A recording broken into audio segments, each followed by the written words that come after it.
inyong summer adventure at para hassle-free ang bakasyon, dapat maayos sa mga gamit. Posible po yan sa pamamagitan ng mga multifunctional bags. Unahin na natin ang convertible bag na ibibida sa atin ni Zel Enriquez ng Sidlan. Good morning, Zel! Good morning. Okay, multifunctional. Pakita mo sa atin ang mga functions niya. Okay, so this is the Sidlan and this is it as a bag with a Okay. May pouch sa loob. pouch sa loob, Okay. yes. And then to make it into a picnic mat, So, you hindi just mo na have kailangan magdala ng ano, ha? As in, ng picnic- sarong. Oo. Ito na yun. Yan na yun. a knot the palette, tapos spread mo lang and you have a sand repellent and quick dry beach mat. Uy, talaga? With a Mas pocket okay. at the side para hindi mawala yung mga small Oo like, nga, keys yung and mga wallet mo. salamin, oo, pera, Yes. ganyan. Ito naman, para Yes. saan to? Tapos ito, at night, when it gets really cold, when you're in the beach, you just open the button at the side and slip yourself in.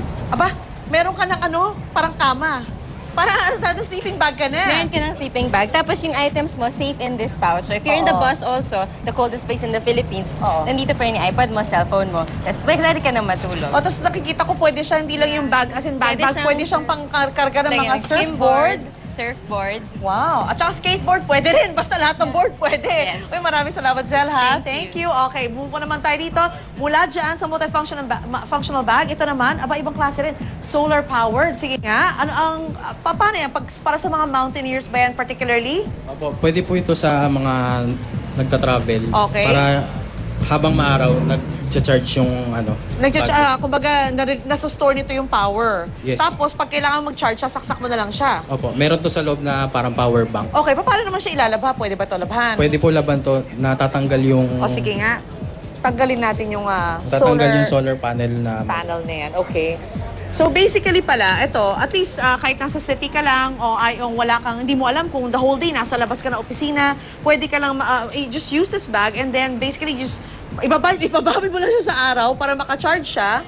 There. So medyo mahirap siyang tanggalin but the point is kaya mo siyang tanggalin para laban yan. Thank you very much. At ito naman ay yung mga bag na hindi ka mauuhaw dito, no? Okay, tell us about this bag. Ito naman po yung bag namin. It comes with bladder compartment na. Bladder compartment talaga, okay? Meron kang malaking backpack and then nade-detach yung Sige lang. Okay, nade-detach yung... nade-detach yung back suspension para pwede siyang maging maliit na backpack. Okay. And then you can use this as ano.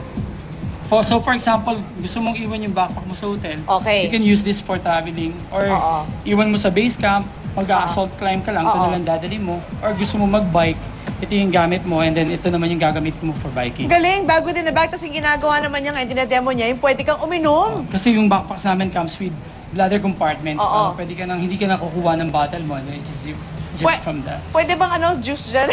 Baka tubig lang pwede. Pwede mo lagyan ng hydrate para kung medyo oo. mahaba yung travel, biyahe mo, hindi ka oo. bubus sa electrolyte.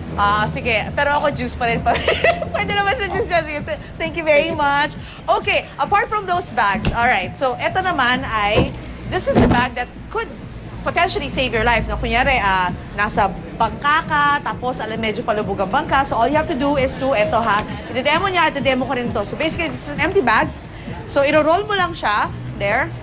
Tapos, makikita nyo, it's di ba mataba siya? Kasi may air siya sa loob. It's a floating device na. Ayan, it can float and it can save your life. Potentially. Ayan, depende sa pag-ikot nyo, baka naman walang air sa loob, inikot nyo sa flat nyo pa. Mahirap yun.